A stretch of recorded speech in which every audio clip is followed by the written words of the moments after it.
شهر عظيم شهر مبارك شهر يزاد فيه شهر ليلة القدر فيه الحديث.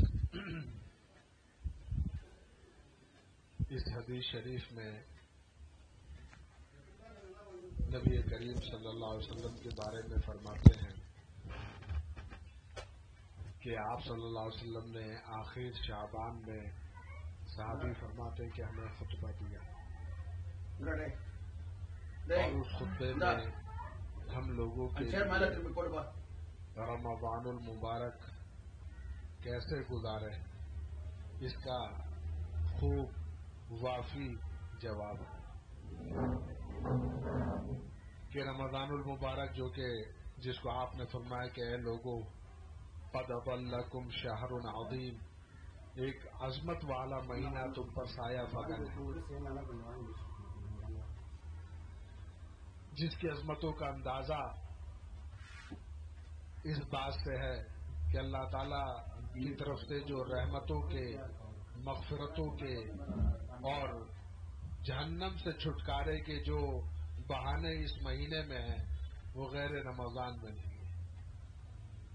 یہی وجہ ہے کہ ہمارے پیارے شیخ اور پیر و مرشد شیخ العرب والعجم مجدد زمانہ عارف باللہ حضرت اقدس مولانا شاہ حکیم محمد اختر صاحب نور اللہ مرقدہ فرمایا کرتے تھے کہ ہمارے بزرگوں نے اس بات کی کوشش کی کہ رمضان اپنے بزرگوں کے ساتھ گزارے، اپنے بڑوں کے ساتھ گزارے، تاکہ رمضان کی برکت بھی ملے اور صحبت شیخ کی برکت بھی ملے۔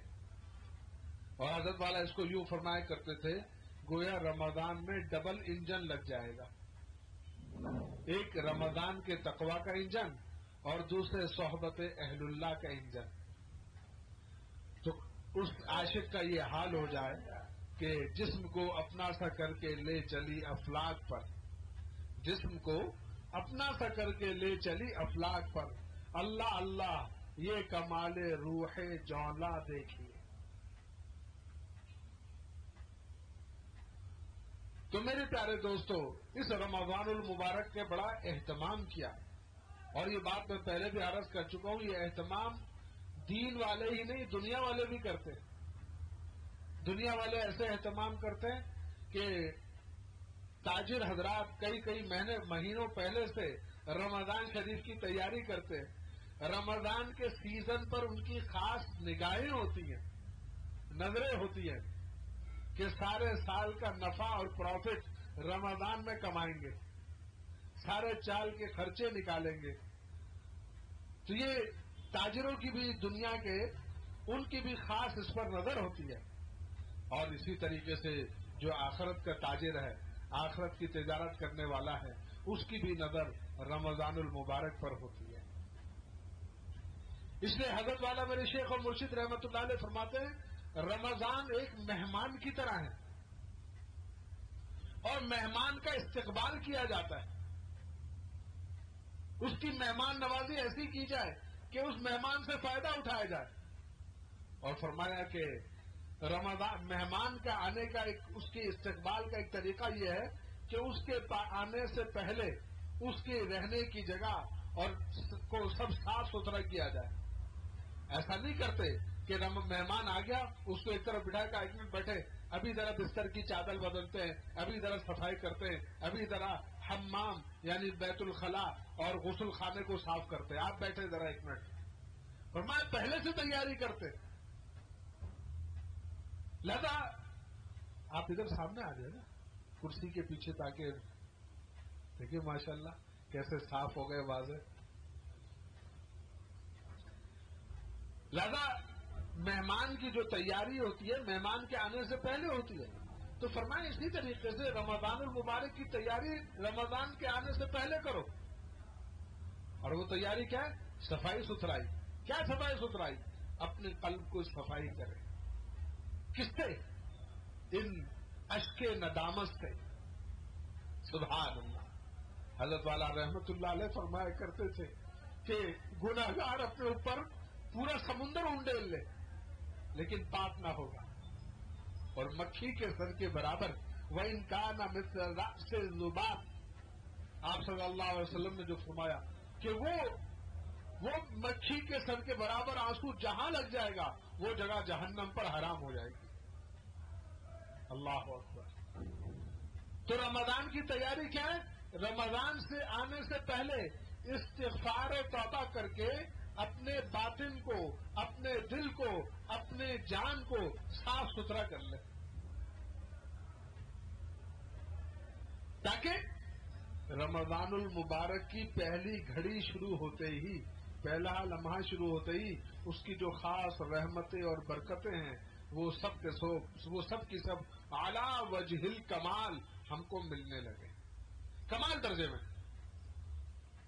فرمایا ایک تو طریقہ یہ ہے کہ رمضان آئے اب توبہ اللہ کر رہے ہیں، اللہ سے معافیاں مانگ رہے ہیں، ایک تو یہ ٹھیک ہے، یہ بھی صحیح ہے، لیکن ایک یہ ہے کہ رمضان کے آنے سے پہلے اللہ سے رو گا کے گڑ گڑا کے گناہوں کی معافی مانگی، سال بھر کی زندگی بھر کی تیاری کر لی۔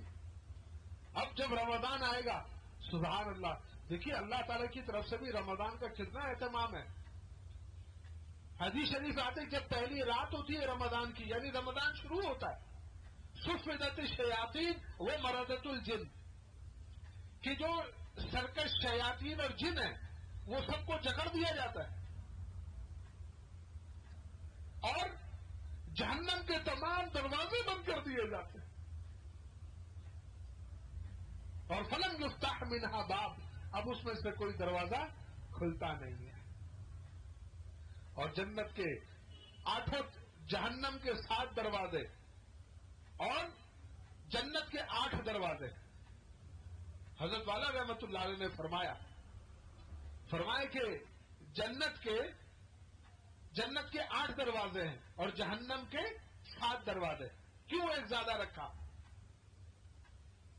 وہی ہوتا ہی ہے کہ دونوں کے دروازے برابر رکھ دیتے، لیکن ایک دروازہ جنت کا زیادہ رکھا، کیوں؟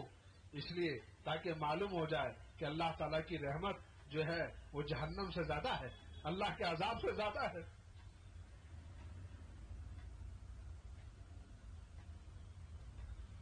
تو جہنم کے دروازے پہلی رات ہوتے ہی، گویا رمضان شریف شروع ہوتے ہی تمام جہنم کے دروازے بند کر دیے جاتے ہیں، اور پھر پورے مہینے کوئی دروازہ ان میں سے کھلتا نہیں ہے۔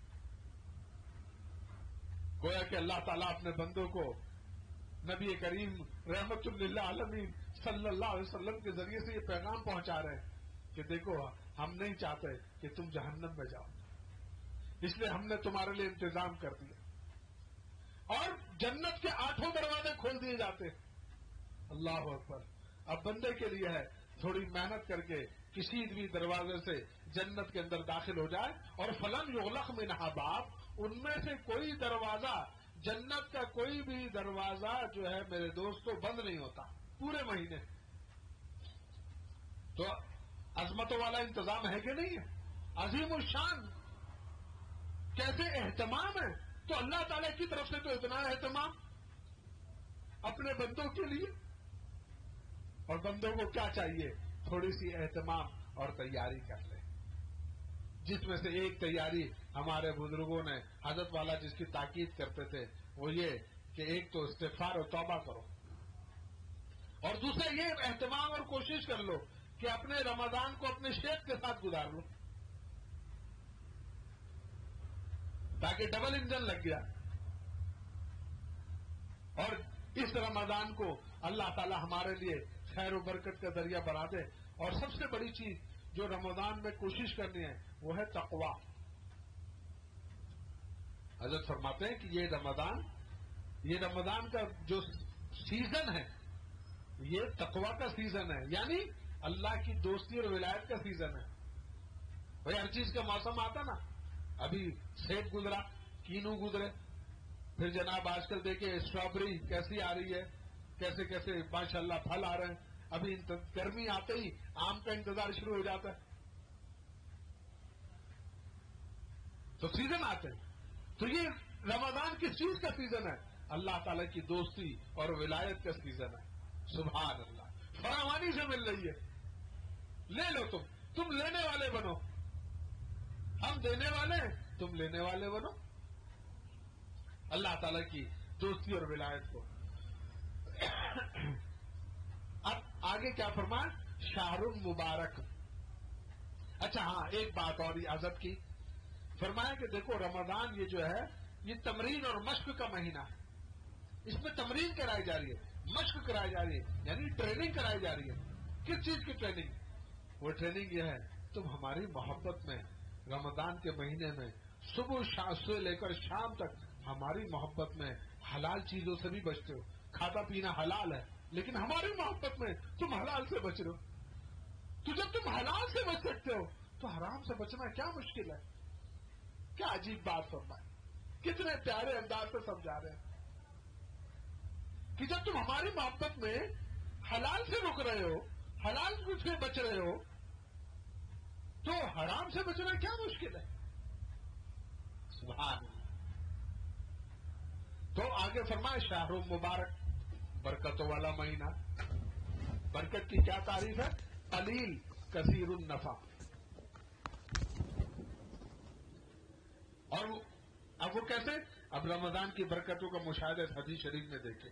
شہر فیہ لیلۃ خیر من الف شہر. اس مہینے میں ایک رات ایسی ہے جو 1000 مہینوں سے بڑھ کر ہے. اللہ اکبر. جس کو لیلۃ القدر کہتے ہیں، شب قدر بولتے ہیں، جس کو نبی کریم صلی اللہ علیہ وسلم نے آخری عشرے میں اور تاک راتوں میں تلاش کرنے کو فرمایا. اور اسی کے لیے مسلمان آپ صلی اللہ علیہ وسلم کی اس مبارک سنت پر عمل کرتے ہوئے، اعتکاف کی سنت میں عمل کرتے ہوئے لیلۃ القدر کو نہ کھونے کے لیے کہ ضرور پا جائیں، مسجد میں آ کر ڈیرا جما دیتے. یا اللہ آپ کے قدموں میں آ کر پڑ گئے، آپ کے گھر میں آ کر ٹھہر گئے، تاکہ مسجد میں رہنے والے تو کسی طرح سے لیلۃ القدر سے محروم ہی نہ ہو. اعتکاف کی عبادت رکھی جو پورے سال میں نہیں ہے.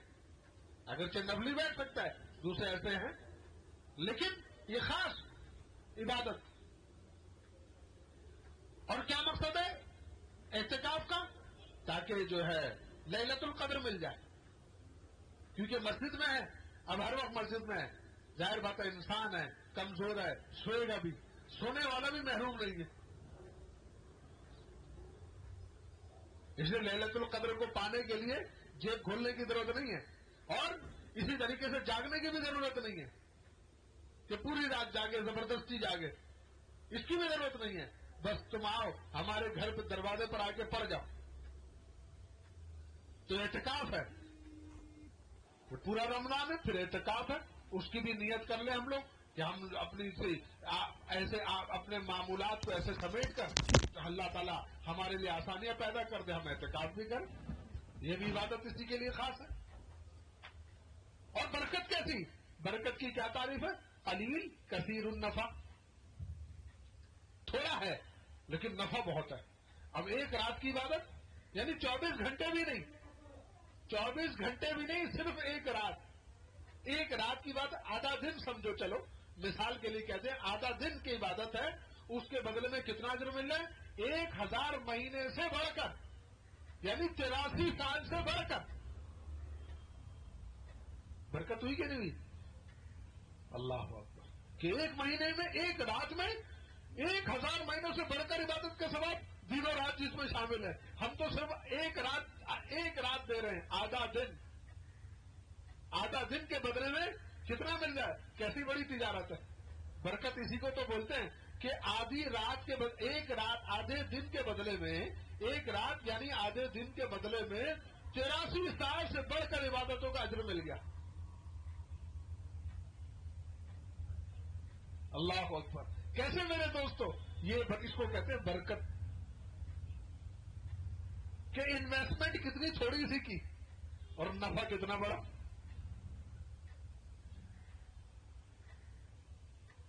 سرمایہ کتنا تھوڑا سا لگانا پڑا کہ ایک رات دے لی ہے تم نے، اور اس کے بدلے میں نفع کتنا زبردست، عظیم الشان. سبحان اللہ.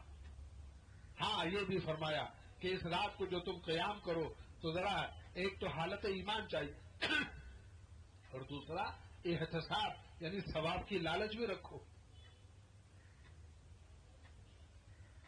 تو ایک رمضان کی خاص چیز کیا ہو گئی؟ لیلۃ القدر. اور اس کو حاصل کرنے کا آسان طریقہ کہ اعتکاف کرے. عورتیں اپنے گھر میں اعتکاف کر سکتی ہیں اور ماشاءاللہ ہماری مائیں بہنیں بیٹیاں کرتی بھی ہیں. اسی طرح سے مرد حضرات ہے وہ مسجد میں چلے جاتے ہیں. کیسی عجیب رونق ہوتی ہے. ایسا مسجد میں ایسا دل لگتا ہے کہ مسجد سے نکلتے ہوئے دل روتا ہے اور آنکھوں سے بھی روتے ہیں. کیونکہ ظاہر بات ہے اللہ کے گھر میں رہنا کیا مزے ہوتے ہیں. وہ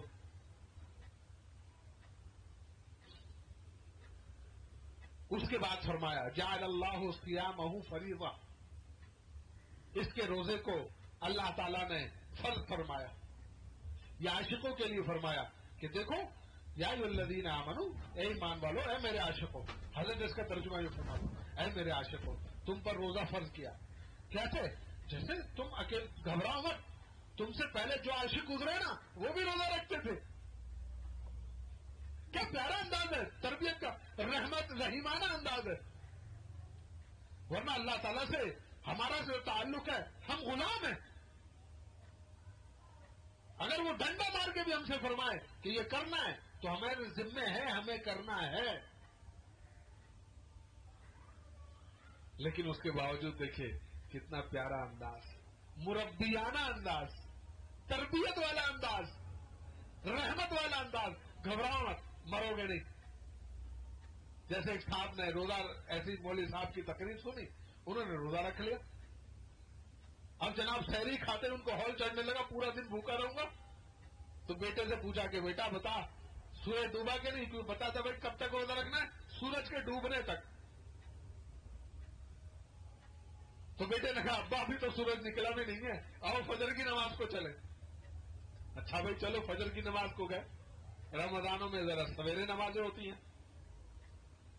اب وہ نماز پڑھ کر آئے تو آتے ہی بستر پر لیٹ گئے، چکر آنے لگے. حالانکہ کھایا بھوسا تھا اچھی طرح، لیکن خوف عجیب چیز ہے. اور مزے کی بات یہ اللہ تعالیٰ کا ایک کرم ہے کہ کسی عمل کو کرنے میں اس کو خوف بھی ہے، لیکن اللہ تعالیٰ کی رحمت سے ثواب کی امید رکھتے ہوئے عمل بھی کرتا ہے تو یہ بھی کامل اجر پائے گا. یعنی خوف بھی ہے. مثلا روزہ رکھتا ہے، 15 شعبان ہے، ظاہر بات ہے رمضان کی تو ایک اپنی برکت ہے. سبحان اللہ. ایسے ایسے ہی ہمت آ جاتی ہے کہ تصور نہیں ہوتا. اور 15 شعبان کا روزہ بعض لوگ رکھتے ہیں تو ایسا دل ہولنے لگتا ہے کہ ہائے میں تو مر جاؤں گا، کیسے دن گزرے گا. لیکن اللہ تعالیٰ کی رحمت ہے، ایسے مزے سے دن گزار دیتی کہ بس. اور تجربے کی بات ہے، مشاہدہ ہے کہ گرمی روزہ رکھنے والے کو نہیں لگتی. ہاں پکوڑا جاتے ہی گرمی جو ہے نا پھر لگنے لگتی ہے. ورنہ دن بھر جسم کا جو ٹیمپریچر خود ہی کم ہو جاتا ہے نا، کیونکہ جسم کی حرارت کم ہو جاتی ہے نہ کھانے کی وجہ سے، تو باہر کی گرمی اسے اتنی محسوس نہیں ہوتی. گرمی کھوجے ماروں کو لگتی ہے، روزے داروں کو نہیں لگتی ہے.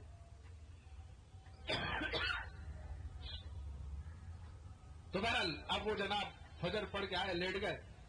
تو اس نے کہا بیٹا جاؤ دیکھو سورج نکلا کہ نہیں نکلا. اس نے کہا ابا ابھی تو نکلا ہے. کہا اچھا چلو ٹھیک ہے. تھوڑی دیر بعد پھر اب وہ بیچارہ گھبرایا. تھوڑی دیر کہا بیٹے سے کہا جا کے دیکھ سورج نکلا کہ نہیں نکلا. ہاں ابا نکل تو آیا. کہا اچھا کہا ابھی ڈوب. کہا ابا ابھی دیر ہے، آپ ایک کام کریں بس سو جائیں، تھوڑی سونے کی کوشش کریں. اس نے کہا اچھا. خیر بیچارہ کروٹیں بدلتے رہے. یہ رہا تو 11-12 بجے آنکھ کھل گئی اس کی. فوراً بیٹے کو آواز دی. کہا جی ابا. کہا جا کے دیکھ سورج ڈوبا کہ نہیں ڈوبا. اس نے کہا ابا ابھی تو شمس بازغہ ہے، 12 بجے کا سورج نکلا ہوا ہے، ابھی کہاں سے ڈوبا. کہا اچھا. پھر کرتے کرتے ظہر ہو گئی. بیٹے نے کہا چلو ابا آؤ مسجد میں ظہر پڑھ کے آتے ہیں. لے ظہر پڑھ کے آئے. بیچارہ نڈھال تھا، صبح سے پہلے ہی وسوسے خوف اندیشے میں بستر پہ آ کے لیٹ گیا. بیٹے سے جا کہا جاؤ باہر دیکھ کے آؤ کہ سورج ڈوبا کہ نہیں ڈوبا. وہ ابا کی فرما برداری میں باہر گیا، واپس آیا. اس نے کہا ابا نہیں ڈوبا. اس نے ٹھنڈی آ کر دی، لگتا ہے مجھ کو ڈبا کے ڈوبے گا.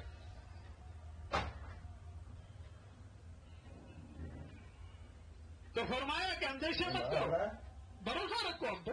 اور دیکھو ایک چھوٹا سا مسئلہ ہے، ایک بات ہے، ہم لوگوں پر جو خوف سوار ہے نا روزے کا نہیں ہے، میں سچ بتاتا ہوں.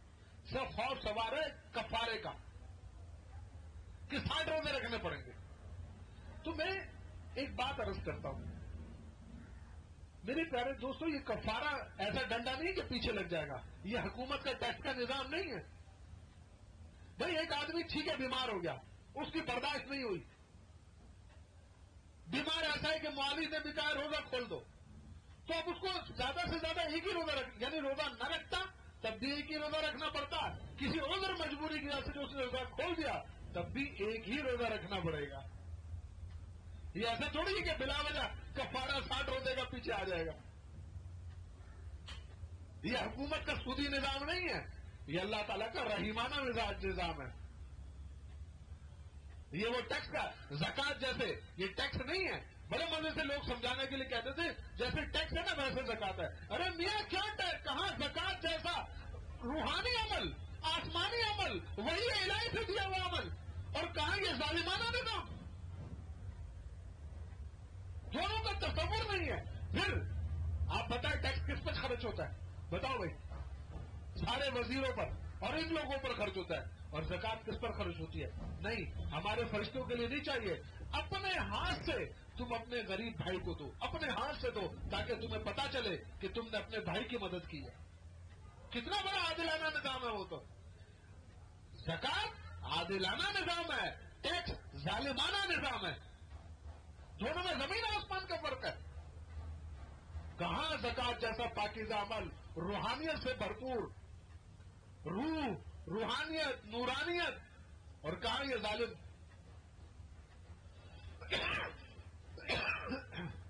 اللہ اکبر. پھر اس مال میں جو اسے خیر و برکتیں ہوتی ہیں، اللہ اکبر.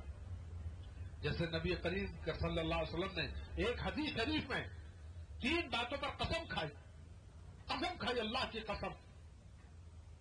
ان میں سے ایک بات کیا ہے؟ فرمایا میں قسم کھا کر کہتا ہوں کہ صدقہ دینے سے مال میں کمی نہیں ہوتی. یا آپ صلی اللہ علیہ وسلم نے قسم کھائی ہے اس بات پر. تو میرے پیارے دوستوں، یہ صدقات، زکات، صدقات، یہ خیرات جو اللہ کی رضا جوئی کے لیے، اللہ کو راضی کرنے کے لیے جو کیا جا رہا ہے، اس کے اندر جو روحانیت ہے، جو نورانیت ہے، اللہ اکبر، کیا کہنا اس کا. خیر، برکتیں. تو اللہ تعالیٰ نے اس کے روزے کو فرض فرمایا اور اس کے قیام کو سنت فرمایا. یعنی قیام سے کیا مراد ہے؟ قیام سے مراد ہے تراویح.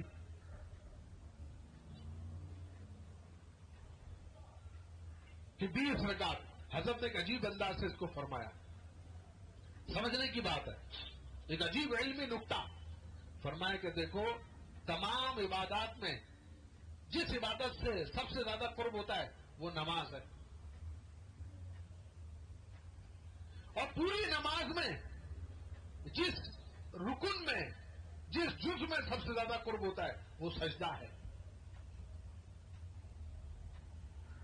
اور پھر کیسی لذت اگر عاشق کو یہ احساس پیدا ہو جائے کہ اعلیٰ قدم الرحمان، میں رحمان کے قدموں میں سجدہ کر رہا ہوں. کیا عالم ہوگا اس عاشق کا کہ اپنے محبوب کے قدموں میں، کہ اللہ تعالیٰ یہ توفیق عطا فرما دیں ہمارے قدموں میں سر رکھو.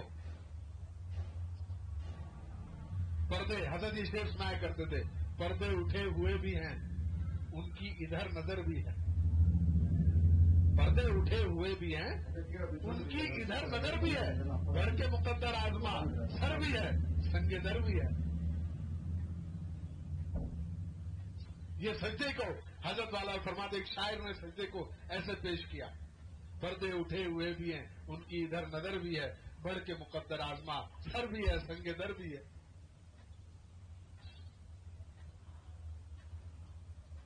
تو پوری نماز میں سب سے زیادہ قرب کس جز میں ہوتا ہے؟ سجدے میں. ایک رکعت میں کتنے سجدے ہوتے ہیں؟ 2. کتنی رکعت تراویح پڑھنی ہے؟ 20 رکعت. 20 سے کم نہیں ہے. اور 20 رکعت تراویح. اچھا ایک اور بات بتاؤں, ایک تاریخی بات ہے. اہل مکہ ہر 4 رکعت کے بعد جو ترویہ ہوتا ہے, یعنی جس میں جو آرام ہوتا ہے, جو ہمارے یہاں نہیں ہوتا, کیونکہ بیچارہ اگر امام بیٹھا بھی رہے تو کوئی نہ کوئی کھڑے ہو جاتا ہے, صبح کھڑے ہو جاؤ بھائی. وہ امام بیچارہ بیٹھا بھی ہے, پیچھے کھڑے ہو جاتی ہے امام. وہ بھائی ترویہ کا مطلب تھوڑا آرام ہے. تو بہرحال اہل مکہ کا معمول تھا, عمل تھا, وہ کیا ہر 4 رکعت کے بعد طواف کرتے تھے. یہ اسلاف کی بات بتا رہا ہوں میں آپ کو, خیر القرون کے زمانے میں. اور اس کے بعد مدینہ منورہ والوں کے پاس کعبہ تو نہیں, تو اہل مدینہ کا کیا عمل تھا؟ ان کا یہ عمل تھا کہ ہر 4 رکعت کے درمیان میں اپنی 4 رکعت پڑھتے تھے.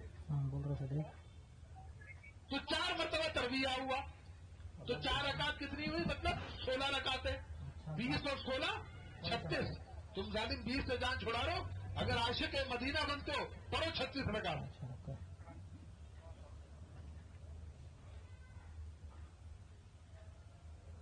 ہم بہت بولنا چلو مدینے چلیں, ورنہ 36 پڑھنی ہوگی. وہ اہل مدینہ 36 رکعت پڑھتے تھے. یہاں ڈنڈیاں مار رہے ہیں 8 رکعت پڑھ کے. اس نے جو 8 بولے نا اس کو بولو 36 پڑھنی ہے. 20 پہ خود ہی مان جائے گا, کہے گا اچھا درمیان میں کچھ کر لو. تو 36 رکعت پڑھتے تھے. کیوں؟ شوق ہے, ذوق ہے. تو حضرت نے ایک عجیب بات فرمائی کہ ہر رکعت میں 2 سجدے, اور 20 رکعت کا مطلب 40 سجدے. تو فرمایا کہ دن کے ٹائم میں انسان روزہ رکھتا ہے, اس کا دل ٹوٹتا ہے. اس کے بعد تراویح کو اللہ تعالیٰ نے سنت قرار دیا, تو 40 قرب خاص اللہ تعالیٰ ہر رات میں عطا فرماتے ہیں. 40 قرب خاص, یہ الفاظ حضرت والا رحمہ اللہ کے. اس نے فرمایا کہ تراویح کو معمولی مت سمجھو. تو پتہ چلا تراویح اتنی معمولی چیز نہیں ہے تو کیسے حافظ کے پیچھے پڑھنی چاہیے. لوگ آج کل عجیب ہے, سوال پوچھتے ہیں کمر میں درد ہے بیٹا, کمر میں درد ہے, تو سیدھا بیٹھنا یار, اتنا جوان دیکھ بڑا کیا کرتا ہے.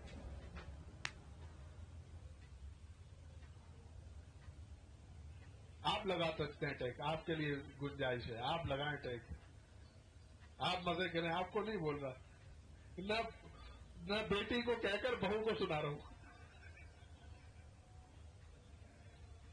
آپ کا عذر ہے, اللہ نے آپ کو عذر دیا. وہ جوان ہے, ابھی اس کی شادی بھی نہیں ہوئی. تو 40 قرب خاص اللہ تعالیٰ نے اس طریقے سے عطا فرمائے. تو فرمایا دن میں روزہ رکھا, روزہ رکھنے سے دل ٹوٹا, اب اس کا دل انوارات کو چاہتا ہے, گویا بھوکا ہو گیا. تو 40 قرب ہمارے قدموں میں رکھ کر سجدہ کرو, تو 40 قرب خاص تم کو دیں گے. تو اب تراویح کیسی؟ تو میں عرض کر رہا تھا, ہمارے مسلمان ایک دوسرے سے سوال کرتے ہیں. میں کہوں گا میری تائید کیجیے گا. ہم یہ سوال پوچھتے ہیں نا, آپ کیا تراویح کتنے بجے ختم ہوتی ہے؟ بتاؤ یہ سوال ہے کہ نہیں ہے؟ اب ذرا آپ تصور کریں, کیا مسلمان کو یہ سوال کرنا چاہیے؟ ایک ہے رائج ہے وہ الگ بات, لیکن اب میں پوچھتا ہوں کیا یہ سوال کرنا چاہیے کہ آپ کی تراویح کتنے بجے ختم ہوتی ہے؟ اور خدا نہ خواستہ کسی کی تراویح دیر سے ختم ہوتی ہو, کیا خیریت تو ہے؟ آپ کے مولوی صاحب بیوی سے لڑائی ہے کیا ان کی؟ گھر نہیں جانا چاہتے کیا؟ میرے دوستوں, یہ تراویح کا عمل پورے سال میں, یعنی اعتکاف بھی آپ دوسرے دنوں میں کسی صورت میں کر سکتے ہیں, نفلی روزہ بھی رکھ سکتے ہیں, لیکن اعتکاف یہ جو تراویح کی عبادت ہے یہ تو پورے سال میں کبھی نہیں کر سکتے. یہاں تک کہ جماعت سے نماز بھی نہیں پڑھ سکتے, 5 وقتہ نمازوں کے علاوہ. ایسا لیکن یہ خاص اہتمام، اللہ اکبر. پھر اس کے لیے ہم جان چھوڑے. اچھا پھر کرتے کیا؟ کرتے کچھ نہیں، مسجد سے باہر نکل کے گپے لگاتے. یہی ہو رہا ہوتا ہے. اللہ اکبر. تو میرے پیارے دوستو، ابھی کا ایک اہتمام ہے. اس لیے ایسا قرآن کریم پڑھنے والا ہو جو روانی سے پڑھے. مطلب یہ نہیں ہے کہ پوری رات لگا دے کہ لوگ بھی اکتا جائیں، ایسا بھی نہیں. اس لیے اسلاف میں سے ہمارے ایک بزرگوں کا قول ہے، امام حسن بصری رحمہ اللہ کا قول ہے، فرماتے کہ جو حافظ آہستہ پڑھتا ہو اس کو چاہیے کہ پورے مہینے میں ایک قرآن مجید پڑھے. تراویح کی بات ہو رہی ہے. اور جو حافظ درمیانہ پڑھتا ہو اس کو چاہیے کہ پورے مہینے میں 2 قرآن مجید پڑھے. اور جو حافظ تیز پڑھتا ہو اس کو چاہیے کہ پورے مہینے میں 3 قرآن مجید پڑھے.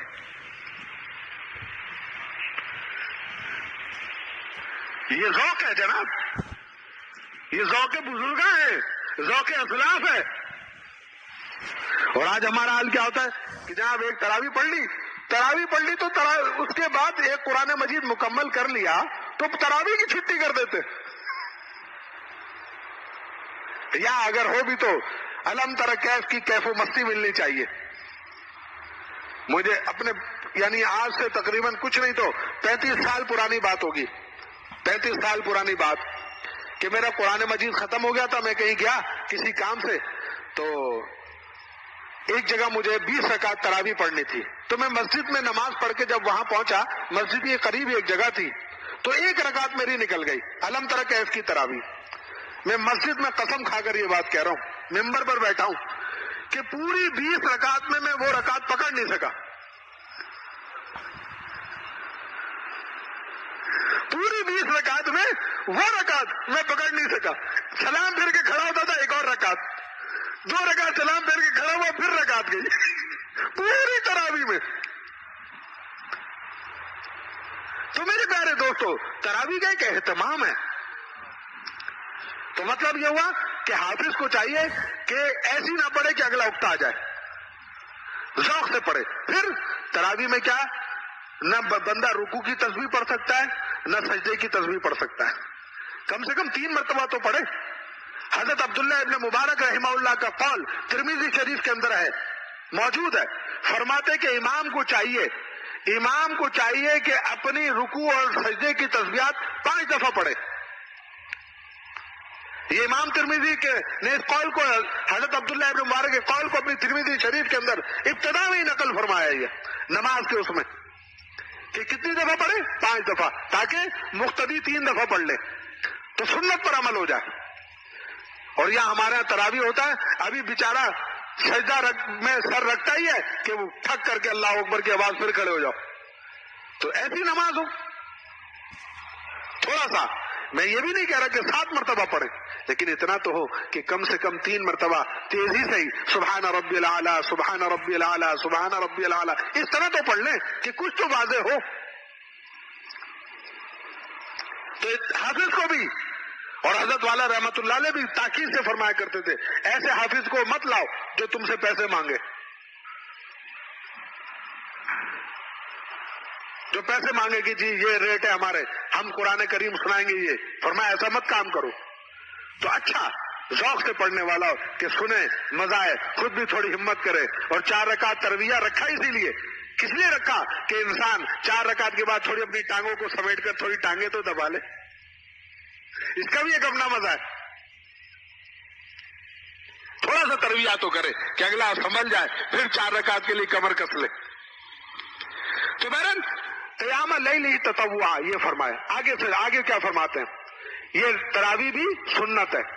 اس کا اہتمام یعنی ایک قرآن مجید یا تو پورے مہینے میں پڑھیں، یا ایک قرآن مجید پڑھنے کے بعد تراویحوں کو چھوڑیں نہیں، ترک نہ کریں، بلکہ تراویح پڑھتے رہیں. اس کے بعد فرمائے کہ اس مہینے کی برکت کا ذکر ہو رہا ہے کہ اس مہینے میں بخصلۃ من الخیر کان کمن ادا فی فریضۃ فیما سوا، کہ اس مہینے میں جو نفلی کام کرتا ہے چاہے نفلی نماز ہو یا نفلی صدقہ وغیرہ ہو تو اس کا اجر ایسا ہے جیسے فرض کے برابر ہو گئی نا برکت. اور فرض کا اجر کیسا ہے؟ 70 فرضوں کے برابر. 70 فریضۃ فیما سوا. اللہ اکبر، کتنی بڑی برکت ہے. تو پتہ یہ چلا کہ اعمال خیر کے لیے ہی ہے یہ مہینہ. کس لیے؟ اعمال خیر کے لیے.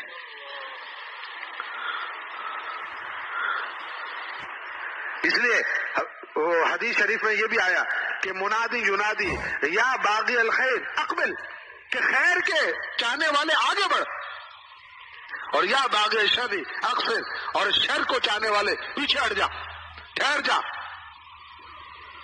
سبحان اللہ.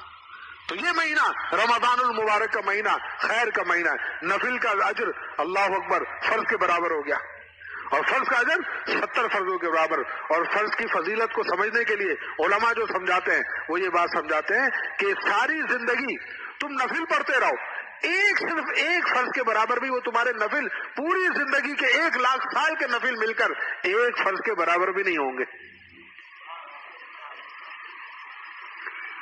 تو سوچو نفل کا اجر اس مہینے میں فرض کے برابر ہو رہا ہے، اور فرض کا اجر اللہ اکبر اللہ نے اس کو بھی بڑھا دیا، 70 درجے بڑھا دیا.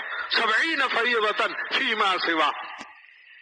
تو پتہ چلا کہ یہ مہینہ اس لیے بھی ہے اعمال خیر کا.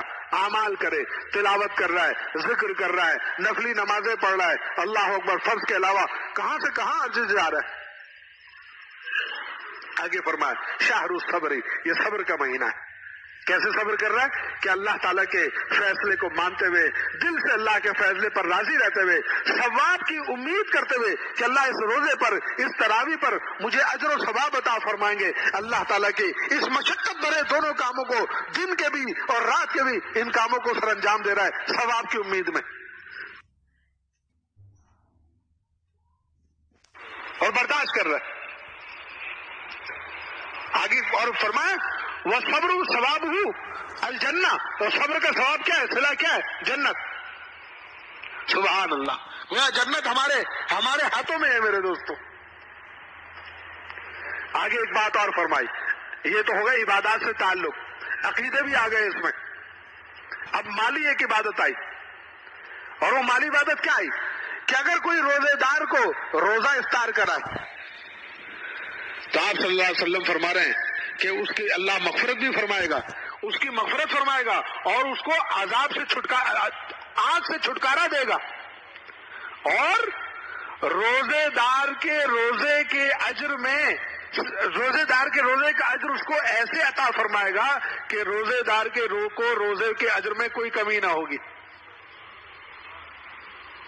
سبحان اللہ. یعنی یہ عبادت افطاری کرانا. اب یہاں پر ایک بندہ سوال کیا کرتا ہے، بھائی دیکھو اس میں یہ آیا ہے روزے دار کے روزے کا اجر. اب ظاہر بات ہے ہر ایک کے روزے کا فرق الگ الگ ہوگا نا. جیسے ہر ایک کی نماز کا اجر الگ ہے.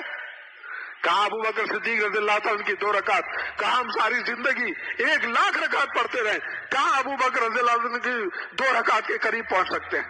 اور حاجی امداد اللہ صاحب مہاجر مکی رحمت اللہ علیہ کی بات میرے شیخ بارہا فرمایا کرتے تھے کہ عارف کی 2 رکعت غیر عارف کی 1,00,000 رکعت سے بڑھ کر.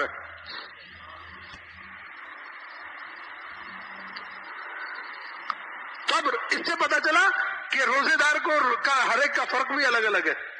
تو کس کا روزہ افطار کرائے؟ سبحان اللہ. اس کو دیکھ لے کہ اپنے شیخ کو روزہ افطار کرا دے. اور اس کے لیے یہ نہیں ہے کہ حضرت آپ ہمارے آئے، اب یہاں 100 مرید بیٹھے ہوئے، ہر آدمی کے روزہ کرے، روزے 30 29 یا 30 روزے اور افطاریاں 100، کیسے پورا کرے گا؟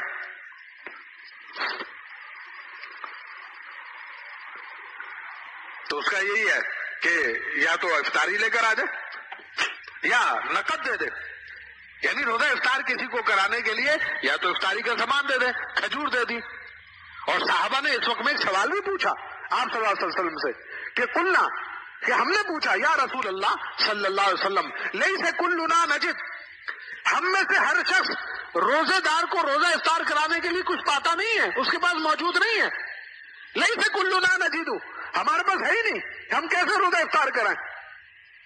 سبحان اللہ، قربان جائیے سرور عالم صلی اللہ علیہ وسلم پر، کیا پیاری بات سکھا دی. فرمایا مذقۃ من لبن، ایک گھونٹ پلا دو دودھ کا، یا ایک کھجور کھلا دو، او تمرتن او شربت من ماء، یعنی پانی میں سے ایک گھونٹ اس کو تھوڑا سا پانی پلا دیا.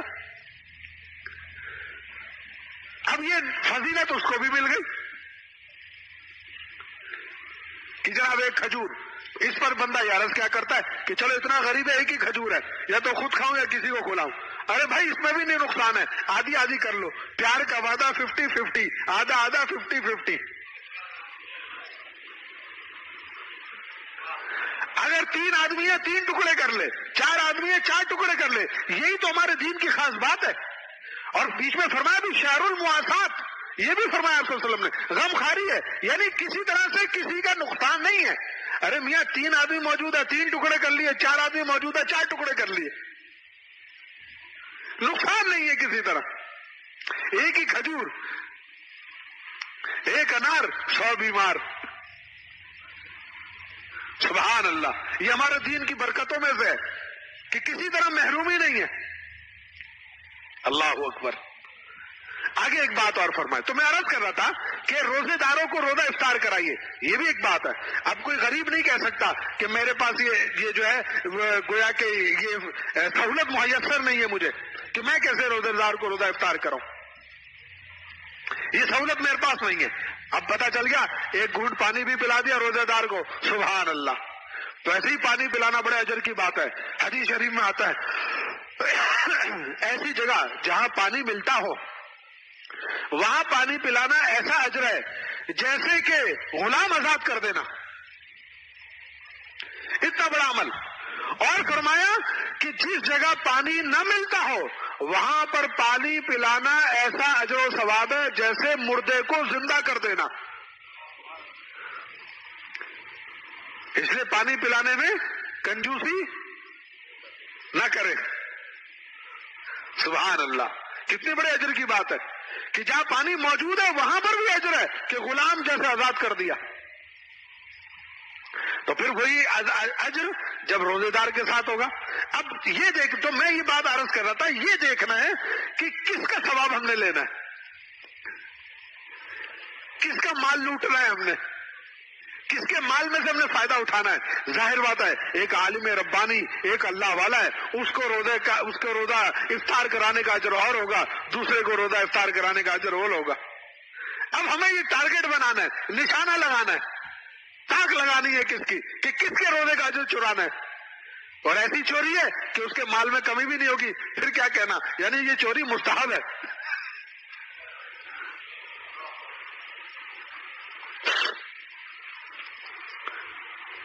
یہ چوری کے مستحب کے الفاظ میرے شیخ رحمہ اللہ کے ہیں. نگاہ شیخ کرم ایک چرا لی میں نے، جو حضرت نے فرمایا تھا. اپنے سب زہد و تقدس کی لگا کر بازی، شاعر شعر پڑھ رہا تھا تو حضرت تشریف فرماتے، صحت کے زمانے کی بات ہے حضرت کی، کہ اپنے سب زہد و تقدس کی لگا کر بازی، عاشق مرید یہ بات کہہ رہا ہے، اپنے سب زہد و تقدس کی لگا کر بازی، نگاہ شیخ کرم ایک چرا لی میں نے. اس پر حضرت نے فرمایا، حضرت نے پھر اس پر فرمایا کہ یہ چوری مستحب ہے. ویسے تو چوری حرام ہے، اس لیے چور کو حرامی بولتے ہیں. حرامی اسی لیے بولتے ہیں چور کو، عرب لوگ چور کو حرامی بولتے ہیں، وہ اسی لیے نا حرام کام کیا ظالم نے.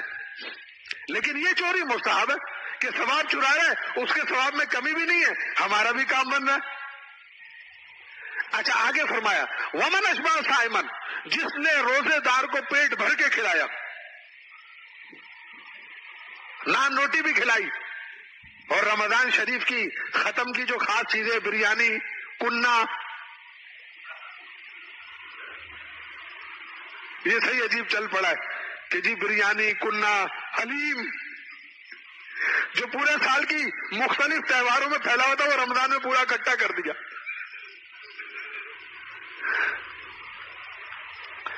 تو میرا روزے دار کو پیٹ بھر کے کھانا کھلایا جس نے، آپ صلی اللہ علیہ وسلم کی دعا دیکھیے، سقاہ اللہ من حوضی شربتن، اللہ اس کو میرے حوض سے، مراد حوض کوثر معلوم ہوتا ہے، میرے حوض سے ایسا پانی پلائے لا یظمؤ حتی یدخل الجنہ، جنت میں داخلے تک اس کو دوبارہ پیاس نہ لگے۔ دیکھو لوٹنے کی چیزیں ہیں کہ نہیں ہے؟ کتنے خزانے اس حدیث شریف کے اندر موجود ہے، کتنے انمول خزانے، کوئی قیمت نہیں ہے جس کی۔ اللہ اکبر۔ اور کیا اچھا پھر دیکھیے، روزے دار کے لیے ایک قیامت کے دن کی ایک الگ فضیلت اور بھی ہے، ایک پروٹوکول ہے اس کا، خاص اہتمام، پروٹوکول۔ اور وہ پروٹوکول کیا ہے؟ اللہ تعالیٰ قیامت کے دن اس کو عرش کا سایہ عطا فرمائیں گے۔ یہ روزے دار کے لیے پروٹوکول ہے کہ جب کے سب سورج کی اس روشنی کے اندر کھڑے ہوئے ہوں گے، اللہ تعالیٰ روزے دار بندوں کو عرش کے سائے میں جمع فرما کر کیا فرمائیں گے؟ کیا ہوگا؟ کلوا واشربوا، کھاؤ پیو، ہنیئا بما کنتم تعملون، جو دنیا میں تم عمل کیا کرتے تھے نا، آج مزے اڑاؤ، کھاؤ پیو۔ تمہیں کھوجے مار تنگ کرتے تھے نا، تمہارے روزے کا مذاق اڑاتے تھے، تمہیں ستاتے تھے، دکھ دیتے تھے، جان بوجھ کر تمہارے سامنے کھاتے پیتے تھے، کرنے دو، منڈی لگے گی نا تب پتہ چلے گا، ان لوگوں کو پچھتانا پڑے گا۔ اور تم نے ثواب کی لالچ اور امید میں اللہ کو راضی، ہم کو راضی کرنے کے لیے تم نے روزہ رکھا۔ اب تمہارا یہیں سے پروٹوکول شروع ہو رہا ہے، اور وہ پروٹوکول یہ ہے کہ عرش کے سائے کے نیچے ہم تمہیں بٹھائیں گے، اور وہاں وی آئی پی ٹریٹمنٹ ہوگا، تمہیں کھلائیں گے پلائیں گے۔ تب یہ کہیں گے، یہ لوگ کہیں گے یہ ظالم تو دنیا میں بھی کھاتے تھے، آج بھی کھا رہے ہیں، مزے ہیں ان کے ملاؤں کے۔ یہ روزے کی برکت ہے۔ اور پھر روزے داروں کے لیے ایک اسپیشل گیٹ بھی ہے، وی آئی پی گیٹ، باب الریان۔ یہ روزے داروں کے لیے جنت کا دروازہ ہے، سبحان اللہ۔ اور اس امت میں ایک شخص ہے جو جنت کے 8 دروازوں سے تشریف لے جائیں گے، کون؟ حضرت ابو بکر صدیق رضی اللہ تعالیٰ عنہ۔ کیا درجہ کہنا اس صدیق کا، کیا کہنا۔ تو آج روزے داروں کے لیے بھی اللہ نے یہ نظم رکھا اور انتظام رکھا، کوئی محرومی نہیں ہے، سبحان اللہ۔ تو پتہ چلا روزہ افطار کرائے، کھانا بھی کھلائے، یہ مہینہ ہے۔ ہمارے شیخ کے ابھی ہماری جو خانقاہ ہے یہاں بھی ماشاءاللہ یہ نظم ہوتا ہے، یہ ثواب ایسے بھی لوٹ سکتا ہے یہاں جمع کرا کے بھی۔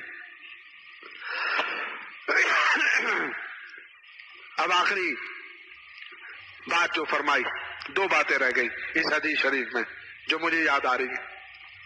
نمبر 1، یہ وہ مہینہ ہے اولہ رحمہ واوسطہ مغفرہ وآخرہ عتق من النار، کہ اس کا پہلا اشرہ یہ رحمتوں کا ہے، دوسرا اشرہ مغفرتوں کا ہے، اور تیسرا اشرہ عذاب سے چھٹکارے کا ہے، جہنم سے چھٹکارے کا۔ حضرت والا فرماتے ہیں، اب بزرگوں نے ایک بات فرمائی، جیسے میں نے شروع میں عرض کیا تھا کہ پہلے استغفار، رمضان سے پہلے توبہ استغفار کرے تو رمضان کی پہلی گھڑی شروع ہوتے ہی اس پر رحمتوں کی بارش ہو جائے گی۔ تو اولیاء اللہ کا ایک طبقہ ایسا ہے، انسانوں میں، مسلمانوں میں ایک طبقہ ہے جو رمضان کی تیاری رمضان سے پہلے کرتے ہیں۔ اور خانقاہ میں آنے والے صوفیہ حضرات کو تو اس بات کی فکر کرنی چاہیے ہم لوگوں کو کہ ہمیں اللہ تعالیٰ نے جن بزرگوں کی جوتیوں سے ہمیں وابستہ فرمایا ہے، کتنا بڑا احسان ہے، ہم لوگوں کو اسی کی فکر کرنی چاہیے۔ رمضان کا انتظار نہ کریں کہ جی جب آئے گا تو دیکھیں گے، ایسا نہیں، پہلے سے تیاری کر لیں جناب۔ اور وہ یہ پہلے سے استغفار و توبہ کر کے اللہ کو منا لیں اور اپنی سرکشی چھوڑ دیں، جس گناہ کی عادت ہے اس کو چھوڑنے کی فکر کریں، تاکہ رمضان کی پہلی گھڑی آتے ہی، رحمت کی پہلی گھڑی آتا ہے، رحمت سے مالا مال ہو جائے۔ اور دوسرا پھر کہا کہ جن کو تھوڑا سا ہے رحمت کے مہینہ گزارا، دل نرم ہوا، استغفار کی توبہ کی طرف آگے تو ان کی بھی مغفرت ہو گئی۔ پھر رمضان کے مبارک مہینے میں اللہ تعالیٰ کی طرف سے رحمت کی جو ہوائیں چل رہی ہیں، اس میں تیسرے عشرے میں آ کر وہ سخت لوگ وہ بھی ڈھیر پڑ گئے، اور نتیجہ ہوا ہے اللہ نے ان کے لیے بھی جہنم سے چھٹکارا لکھ دیا۔ کیا پیارا مہینہ ہے. آخر میں ایک بات اخلاقی طور پر سمجھائی کہ ومن خفف فیہ ام مملوکہ. اب چیز کیا دکھائی؟ اپنے ملازموں پر، اپنے غلاموں پر، اپنے ملازموں پر ان کو تھوڑی تخفیف کر دو، آرام کا موقع دے دو کہ روزے کی حالت میں کام کرے گا وہ بیچارہ، تم اس کو تھوڑا سا آرام کا موقع دے دو تاکہ وہ بھی روزہ اس پہ بھاری نہ پڑے، اس کو بھی تھوڑا موقع دو. اس طریقے سے ڈیوٹیاں بدل دو، تھوڑی سی آرام کا موقع مل جائے، پھر اس کے بعد تلاوت کا، ذکر کا اس کو بھی موقع مل جائے. ایسا نہیں کہ سارا دن وہ بیچارہ لگا ہوا ہے. تو کیا فرمایا؟ غفر اللہ لہ، کہ جو آدمی یہ کام کرے گا اس کی مغفرت ہو جائے گی.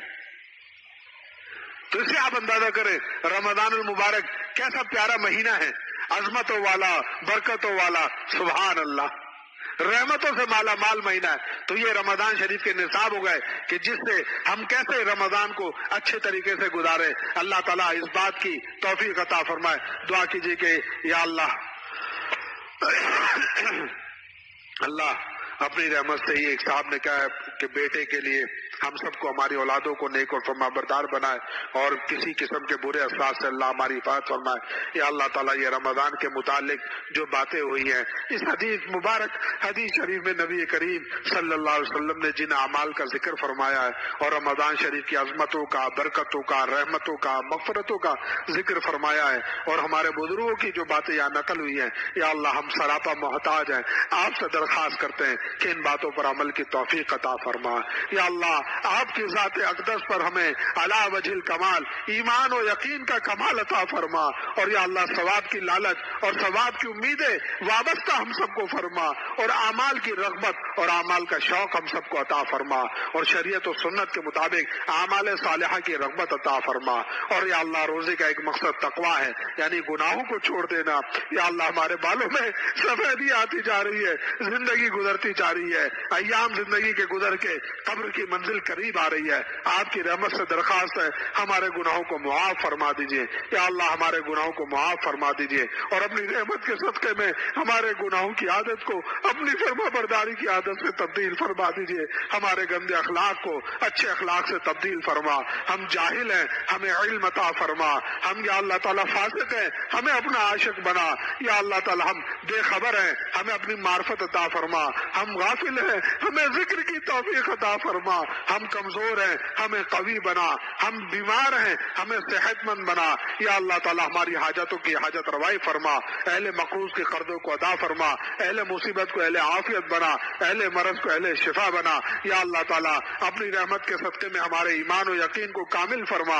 ایسا ایمان اور ایسا یقین عطا فرما ہر لمحہ سانس آپ کو راضی اور خوش رکھے اور ایک لمحہ ایک سانس آپ کی نافرمانی میں نہ گزارے. اے اللہ اپنے کرم کے صدقے میں اس رمضان شریف کو خیر اور برکتوں کے ساتھ، ہمتوں کے ساتھ، استقامت کے ساتھ اور تقوی کے ساتھ، تقوی علی الدین اور تقوی عن المعصیہ یعنی گناہوں سے حفاظت کے ساتھ یہ رمضان کا مہینہ ہم سب کو کامل درجے میں عطا فرما. اس میں جو عبادات ہیں، روزہ، تراویح اور اعتکاف اور مال کو خرچ کرنا، اس کی توفیقات کی نوازشات ہم سب پر فرما. اپنے خاص فضل و مہربانی کا ہم سب کے ساتھ معاملہ فرما. یا اللہ اپنے خاص فضل و مہربانی کا ہم سب کے ساتھ معاملہ فرما دیجیے.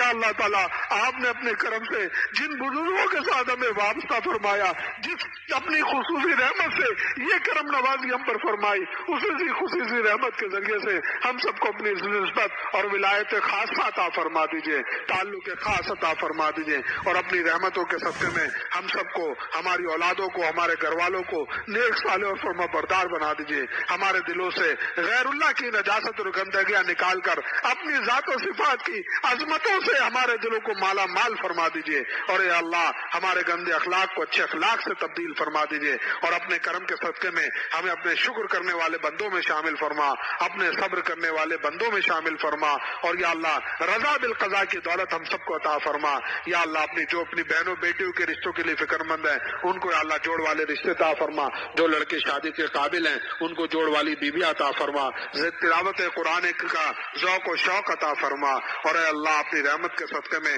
جو ہمارے مسائل ہیں ان کو حل فرما۔ ہمارے اس ملک پاکستان کے نظریہ لا الہ الا اللہ محمد رسول اللہ کی اس ملک میں حفاظت فرما، اور اپنی رحمت سے اس کی سرحدوں کی حفاظت فرما، سود کی لعنت سے پاک فرما۔ یا اللہ مہنگائی اور دوسرے معاشی مسائل کی اور معاشرتی مسائل کی وجہ سے جو مسلمان پریشان ہیں اپنی رحمت سے ہمارے معاشی اور معاشرتی مسائل کو بھی اپنی رحمت سے حل فرما، اور یا اللہ تعالیٰ ہمیں آپ کے رزاق ہونے پر یا اللہ ہمیں یقین کامل عطا فرما کہ آپ نے رزق کا ذمہ اپنے بندوں کا اس کی ضمانت آپ نے لیے، اس کا کامل یقین ہم سب کو عطا فرما، اور ہم سب کو رزق حلال عافیت فراوانی اور آسانی کے ساتھ عطا فرما، اور اپنی رحمت سے ہماری دعاؤں کو قبول فرما۔ ربنا تقبل منا انك انت السميع العليم، وصلى الله على النبي الكريم، وصلى الله على النبي الامي، وصلى الله على النبي الامي، آمين يا رب العالمين برحمتك يا ارحم الراحمين۔